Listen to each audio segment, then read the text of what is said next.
Hello students and welcome to Jim's Orbit. In today's video, we will be discussing about asexual reproduction.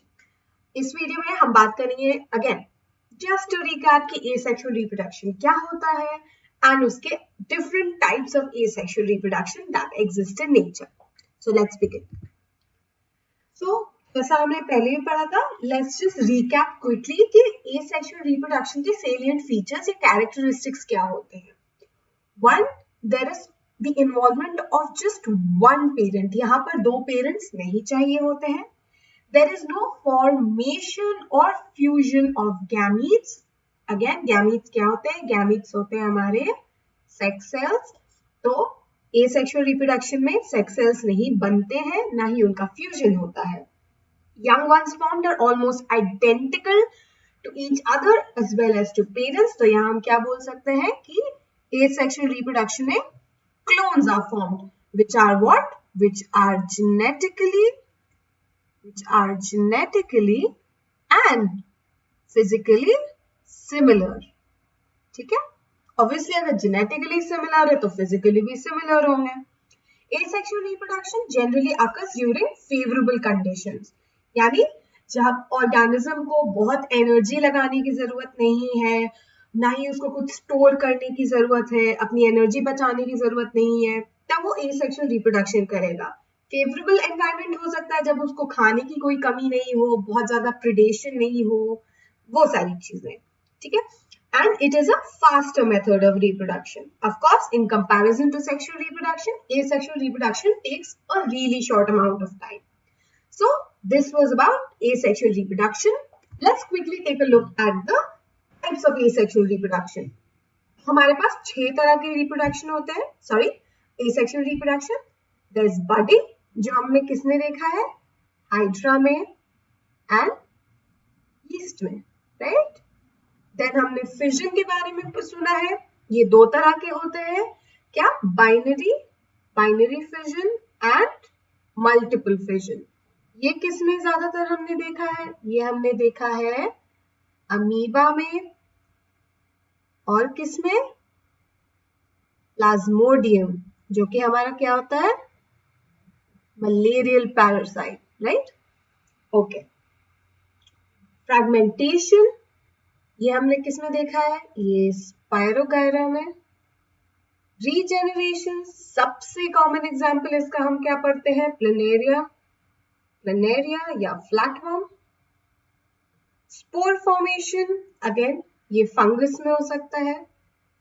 And vegetative propagation, इसके बारे में हम अच्छे से detail में आगे पढ़ते हैं. ठीक है? So these are the 6 types of asexual reproduction. अब one by one let's take a look at it. सबसे पहले we have budding. So budding क्या होता है? Budding is a type of asexual reproduction in which new organisms develop from an outgrowth of bud due to the cell division at a particular site. इसका क्या मतलब है कि budding में क्या होता है कि एक ऑर्गेनिज्म जो है, let's take for example yeast, वो क्या करेगा? एक आउटग्रोथ प्रोड्यूस करेगा जिसको हम बड बोलते हैं. ठीक है? और ये क्या होगा? ये बड ग्रो करेगा, फिर पिंच ऑफ करके एक अपना ऑर्गेनिज्म बन सकता है, इंडिविजुअल ऑर्गेनिज्म. या ये हो सकता है ये जो बड है, ये जो बड है हमारी, ये दूसरी बड बना सकती है. ठीक है?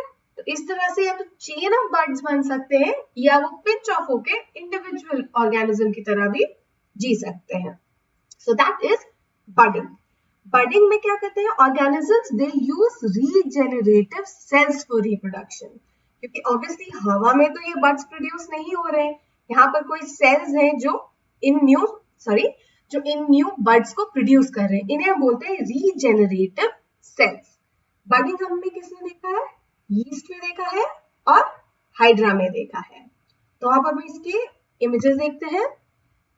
तो ये रहा बडिंग इन यीस्ट. यीस्ट में बडिंग कैसे होती है?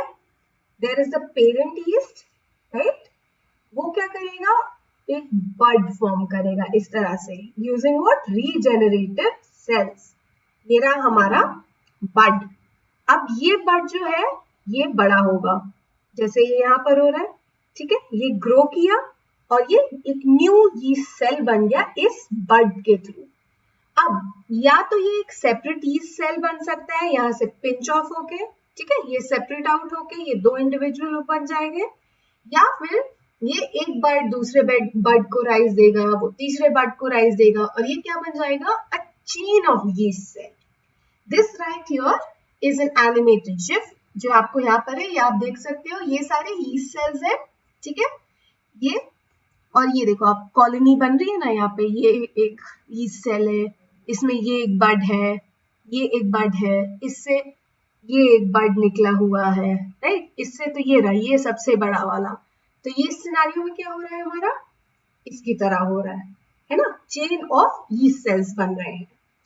सेकेंड, हाइड्रा में क्या होता है, हाइड्रा भी एक बर्ड ग्रो करता है, यहाँ पर आप देख सकते हैं ये बर्ड ग्रो कर रहा है, और ये बर्ड फिर एक यंग हाइड्रा में डेवलप करेगा, जो क्या करेगा, माउथ बनेगा उसका, टेंटिकल्स बनेंगे, उसके बाद अगेन वो यहाँ से पिंच ऑफ होके डिटैच हो जाएगा और वो एक न्यू ऑर्गेनिज्म बन जाएगा। This image you can see, ये हमने एक माइक्रोस्कोपिक इमेज ली है यहाँ पर, ये रहा हमारा हाइड्रा और ये रहा उसका छोटा सा बर्ड, राइट। तो जब ये बढ़ जाएगा अच्छे से, ये पिंच ऑफ हो जाएगा यहाँ पर और हमें दो हाइड्रा मिल जाएंगे। I hope this is clear to you. Okay, let's move on. Next we have fission. Fission का सिंपली मतलब होता है डिवाइड करना या अलग होना। So fission means division. Asexual reproduction के समय क्या होता है फिजन में, कि पेरेंट जो सेल होता है हमारा, ये पेरेंट ऑर्गेनिज्म होता है, वो स्प्लिट करता है और दो या दो से ज्यादा ऑर्गेनिजम्स बनाता है। इस बेसिस पर हम फिजन को दो तरह में डिवाइड करते हैं, एक होता है बाइनरी फिजन, एक होता है multiple fission. Binary fission as the name suggest, bi, इससे दो ऑर्गेनिजम्स बनेंगे, ठीक है, एक ऑर्गेनिज्म स्प्लिट होगा या डिवाइड करेगा और दो ऑर्गेनिजम्स बनाएगा। और मल्टीपल फिजन में क्या होगा, एक ऑर्गेनिज्म मल्टीपल ऑर्गेनिजम्स को राइज देगा, ठीक है। Let's see how that works. तो बाइनरी फिजन सबसे कॉमन एग्जांपल हमारा कौन सा है, हमारा सबसे कॉमन एग्जांपल है अमीबा। तो बाइनरी फिजन में क्या होता है, सबसे पहले आप देख सकते हैं, ये रहा हमारा पेरेंट सेल। पहले क्या करेगा हमारा जो पेरेंट सेल है, इस केस में amoeba, they will grow to a certain size, they grow, क्योंकि ऑब्वियसली उनको अगर डिवाइड करना है तो दे नीड द मटेरियल, जो वो दूसरे इंडिविजुअल जो उनसे निकलेगा, जो डॉटर ऑर्गेनिज्म बनेगा, उसको न्यूट्रिशन प्रोवाइड करने के लिए उसमें पहले से होना चाहिए ना, ठीक है। तो वो ग्रो करेंगे, उसके बाद क्या होगा, once they have grown to a certain size, the nucleus divides, उनका जो न्यूक्लियस है वो डिवाइड करना स्टार्ट करेगा, जो कि हम यहाँ सेकंड स्टेज में देख रहे हैं, ठीक है। सेल डिवीजन हो रही है, न्यूक्लियस डिवाइडिंग, और ये माइग्रेट कर रहा है दो एंड पे, ठीक है। उसके बाद क्या होगा, हमारा साइटोप्लाज्म डिवाइड्स, न्यूक्लियस के बाद साइटोप्लाज्म डिवाइड करेगा, and by divide I mean वो बस थोड़ा सा साइटोप्लाज्म इधर जाएगा एक सेल की तरफ, दूसरा इधर जाएगा। उसके बाद क्या होगा, हमारा जो सेल मेम्ब्रेन है वो पिंच ऑफ होगा, मेम्ब्रेन पिंचेस। पिंचेस का बेसिकली मतलब है वो यहाँ पर ऐसे आके आप देख रहे हैं, ये वाली जो चीज हो रही है इसको हम बोलते हैं पिंचिंग, ठीक है। तो ये क्या हो रहा है, पहले न्यूक्लियस इधर माइग्रेट कर गया, एक इधर गया डिवाइड करके, एक इधर गया, देन साइटोप्लाज्म डिवाइड हुआ, उसके बाद मेम्ब्रेन पिंचिंग हुई और हमें क्या मिल गए, फाइनली हमें मिल गए two daughter amoebae, two daughter cells, जो भी आप बोलना चाहें। तो ये था बाइनरी फिजन। अब बाइनरी फिजन और भी सिंगल सेल ऑर्गेनिजम्स में होता है, जैसे हमारे यूग्लिना में, ठीक है, और एक और आपका होता है सिंगल सेल ऑर्गेनिज्म जिसको हम बोलते हैं लिशमैनिया, ये स्लीपिंग सिकनेस कॉज करता है, एक डिजीज है। और इनमें ना जब हम फिजन की बात करते हैं, एक टर्म आता है प्लेन ऑफ फिजन, उसका यही मतलब होता है कि वो ऑर्गेनिज्म किस तरह से डिवाइड कर रहा है। अब अमीबा को कोई पर्टिकुलर फिक्स शेप तो होता नहीं है, तो वो किसी भी प्लेन में डिवाइड कर सकता है, ऐसे भी स्प्लिट हो सकता है, ऐसे भी स्प्लिट हो सकता है, इस तरह से भी स्प्लिट हो सकता है, इसका कोई पर्टिकुलर प्लेन नहीं है। लेकिन अगर हम लिशमैनिया की बात करें, जो कि कुछ इस तरह का दिखता है। ये मैंने वैसे पैरामीशियम जैसा बना दिया है, बट वो थोड़ा और ऐसे अजीब सा होता है। एंड उसकी एक फ्लैजिला होती है, ठीक है। तो ये जब आपका लेशमैनिया होता है, उसकी जो न्यूक्लियस वगैरह होती है, वो डिवाइड करता है लॉन्गिट्यूडनली। उसमें जो बाइनरी फिजन होता है वो सिर्फ इस तरह से होता है, वर्टिकल प्लेन में, ठीक है। तो अगर आपसे कोई पूछता है कि क्या अमीबा में कोई प्लेन ऑफ डिवीजन होता है, तो आप बोलोगे नहीं। किसी अक्रॉस एनी प्लेन अमीबा जो है खुद को डिवाइड कर सकता है और बाइनरी फिजन में जा सकता है। Next we have multiple fission. Again as the name suggest, multiple यानी एक ऑर्गेनिज्म मल्टीपल, दो से ज्यादा ऑर्गेनिज्म को प्रोड्यूस कर रहा है। मल्टीपल फिजन में क्या होता है कि आपका जो ऑर्गेनिज्म होता है वो अपने आसपास एक सिस्ट बनाता है, ठीक है। जैसे अगर ये एक ऑर्गेनिज्म है, ठीक है, ये एक ऑर्गेनिज्म है, इसको आप मल्टीपल फिजन करना है, तो ये क्या करेगा, पहले अपने आसपास एक सिस्ट प्रोड्यूस करेगा जो कि इस तरह से उसको एनवेलप कर लेता है। उसके बाद अब जो इसका न्यूक्लियस है, हमारा सिस्ट प्रोड्यूस हो गया जिसने हमारे ऑर्गेनिज्म को कवर अप कर लिया। अब क्या होगा, न्यूक्लियस जो है माइटोसिस, जो कि डिवीजन होता है आपका सेल का, उसके थ्रू कई बार डिवाइड करेगा, ठीक है। It will divide multiple times, सिर्फ एक में स्प्लिट नहीं होगा, बहुत सारे उसमें स्प्लिट होगा ये। उसके बाद क्या होगा, अगेन साइटोप्लाज्म डिवाइड होगा, साइटोप्लाज्म बना, और उसके बाद जो है इनकी कवरिंग्स आ जाएंगी। ये देखिए, जैसे यहाँ पर ये एक न्यूक्लियस था, ये बहुत बार डिवाइड किया, बहुत सारे न्यूक्लियस बने यहाँ पर, फिर उसके पास आसपास ऐसे साइटोप्लाज्म गया इस तरह से, ये रहा हमारा साइटोप्लाज्म। उसके बाद कवरिंग बन गई, और जब ये सिस्ट में बहुत सारे इस तरह के ऑर्गेनिजम्स बन जाते हैं, बहुत सारे सेल्स बन जाते हैं, तब क्या होता है, ये सिस्ट जो है ब्रेक कर जाता है, फट जाता है, और ये सारे डॉटर सेल्स जो है वो रिलीज हो जाते हैं। ये किसमें देखा गया है, ये हमने देखा है प्लाज्मोडियम में। प्लाज्मोडियम क्या करता है, प्लाज्मोडियम हमारा कॉज करता है मलेरिया डिजीज, ठीक है। तो उसमें यही होता है कि प्लाज्मोडियम क्या करता है, हमारे सेल्स में जाता है, मल्टीपल फिजन्स के थ्रू बहुत सारे इंडिविजुअल प्लाज्मोडियम प्रोड्यूस करता है, और जिस सेल में वो रहता है ना, उस सेल को वो बर्स्ट कर देता है, जिसकी वजह से क्या होता है, हमारा सेल काउंट भी डाउन जा सकता है। So this is multiple fission. So again binary और मल्टीपल फिजन का बेसिक डिफरेंस क्या हुआ, बाइनरी फिजन में एक पेरेंट सेल दो डॉटर सेल्स को गिव्स राइज या प्रोड्यूस करता है, और मल्टीपल फिजन में क्या होता है, एक पेरेंट सेल से हमें मल्टीपल डॉटर सेल्स मिलते हैं। Quickly, let's look at the differences. Binary fission, two new individuals are formed. ठीक है, two. The name says bi, which means two. Multiple fission में many new individuals are formed from one old individual at one time. Binary fission, division of nucleus and cytoplasm takes place initially. ठीक है, division of nucleus and cytoplasm पहले लेगा। Multiple fission में जब nucleus divide होता है, it is followed by division of cytoplasm. ये it's not much of a difference, वैसे दोनों में ही सेम प्रोसेस होता है, न्यूक्लियस डिवाइड करेगा, देन साइटोप्लाज्म डिवाइड करेगा, बस इसमें ये डिफरेंस होता है मल्टीपल फिजन में कि एक इंडिविजुअल के अंदर बहुत सारे सेल्स बन रहे होते हैं, इसमें सिंपल डिवीजन हो रहा है, एक इंडिविजुअल कट, दो बन गया। Binary fission, axis of division can be transverse, longitudinal, or any one axis as it is simple binary fission. Again, axis of division same as plane of division that we spoke about, कि किस तरह से organism divide कर रहा है। अगर ये amoeba है, ट्रांसवर्स, लॉन्गिट्यूडनल, या किसी भी एक एक्सिस के थ्रू करेगा, ठीक है। ऐसा नहीं है कि एक अमीबा इधर से भी डिवाइड करना शुरू कर देगा, इधर से भी डिवाइड करना शुरू कर देगा, नहीं, एक एक्सिस या एक प्लेन ऑफ डिवीजन के थ्रू ही करेगा। मल्टीपल फिजन में हमने ऐसा कोई एक्सिस ऑब्जर्व ही नहीं किया है, तो उसमें ऐसा कोई प्लेन ऑफ डिवीजन या एक्सिस ऑफ डिवीजन होता ही नहीं है। ओके, So, अगर आपसे पूछा जाता है बाइनरी और मल्टीपल फिजन के बीच का डिफरेंस, तो you can write these. If you want, you can take 2 minutes, like not 2 minutes, you can take a few moments and take a screenshot of this page.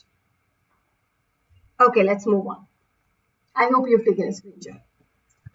Next, we have fragmentation. Fragmentation में क्या होता है कि आपको एक multicellular organism होता है, लेकिन जिसकी बॉडी ऑर्गेनाइजेशन सिंपल होती है. हम भी मल्टीसेलुलर ऑर्गेनिजम्स हैं, लेकिन हमारा क्या है, बॉडी ऑर्गेनाइजेशन कॉम्प्लेक्स है. हम फ्रैगमेंटेशन नहीं कर सकते हैं. I tell you why. Fragmentation हम देखते हैं स्पाइरोगायरा में, जो कि इसका सबसे कॉमन एग्जांपल है. इसकी एक फिलामेंटस बॉडी होती है जो कि क्या करेगी, जब वो ब्रेक करती है स्मॉल पीसेस या फ्रैगमेंट्स में, वो फ्रैगमेंट्स क्या करते हैं, न्यू इंडिविजुअल बन जाते हैं.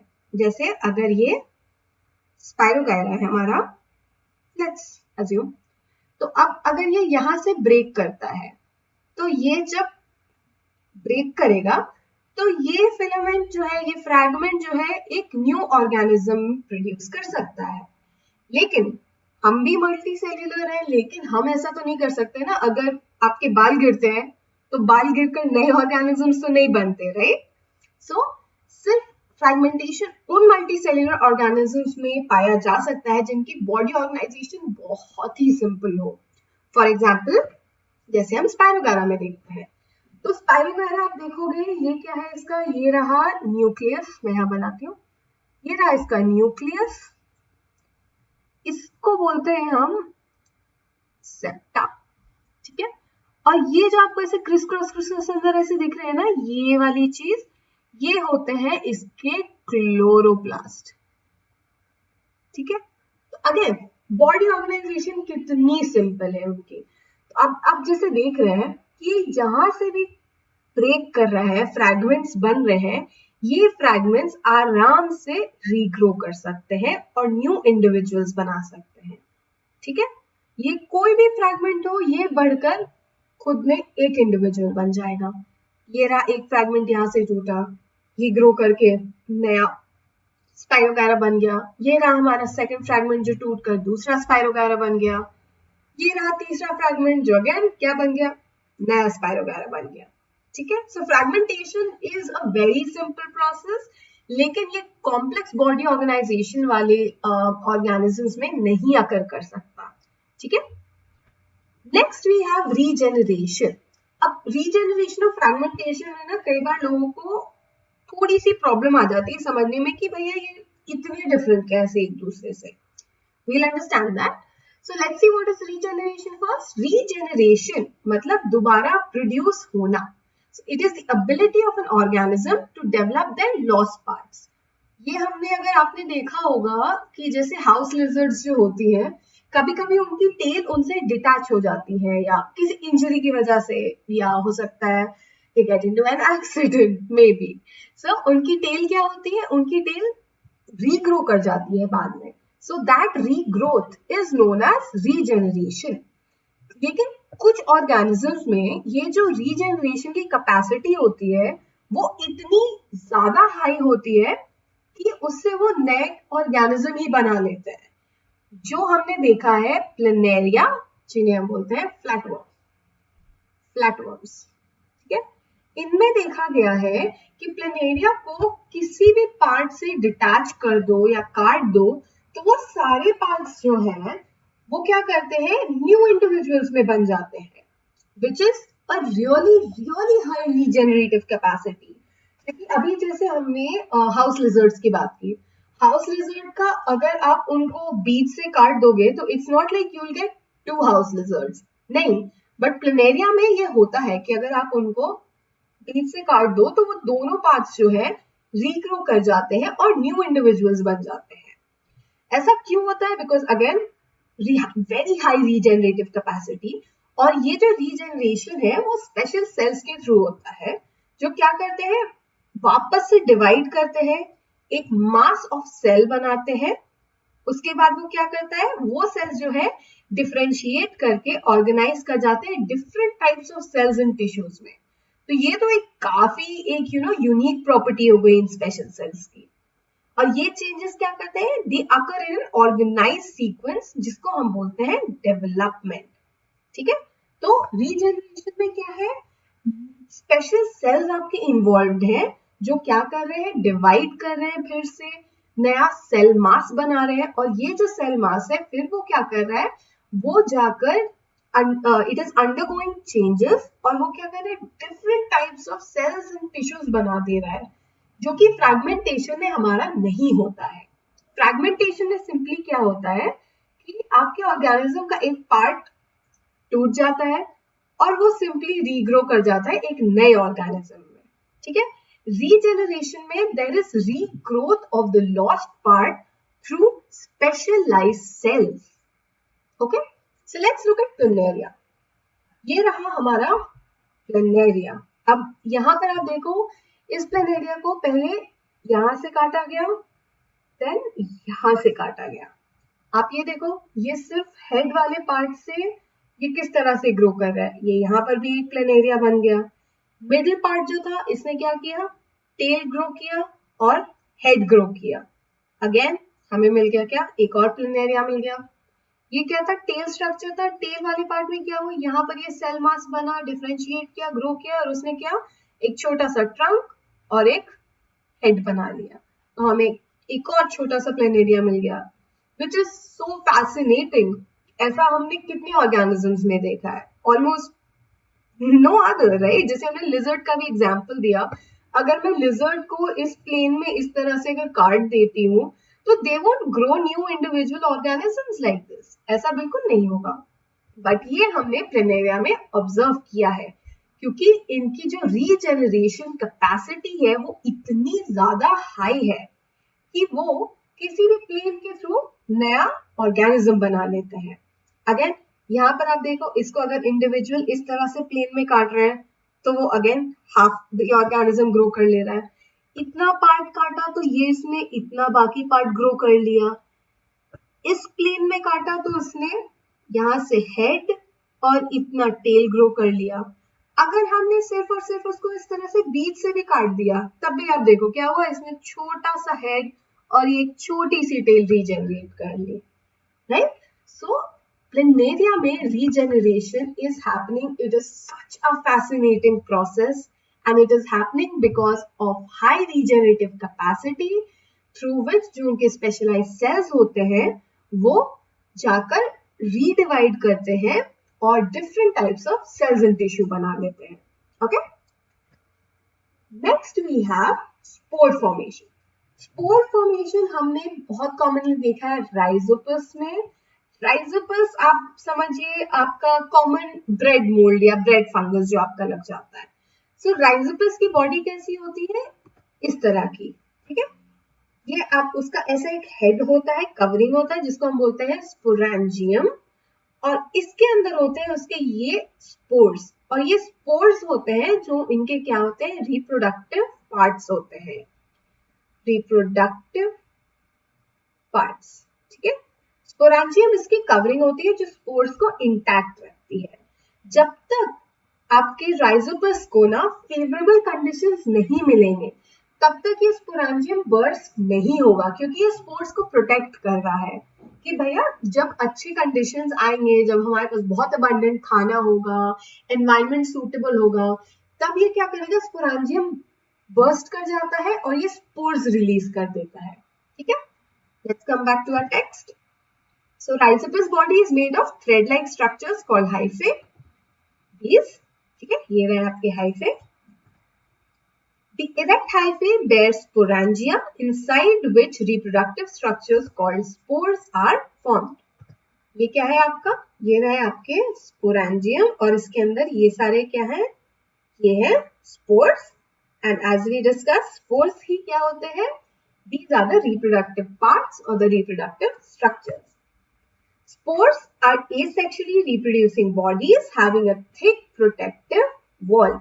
अगर आपसे कोई स्पोर की डेफिनेशन पूछता है तो आप ये लिख सकते हो, they are, what are they? They are asexually reproducing bodies having a thick protective wall.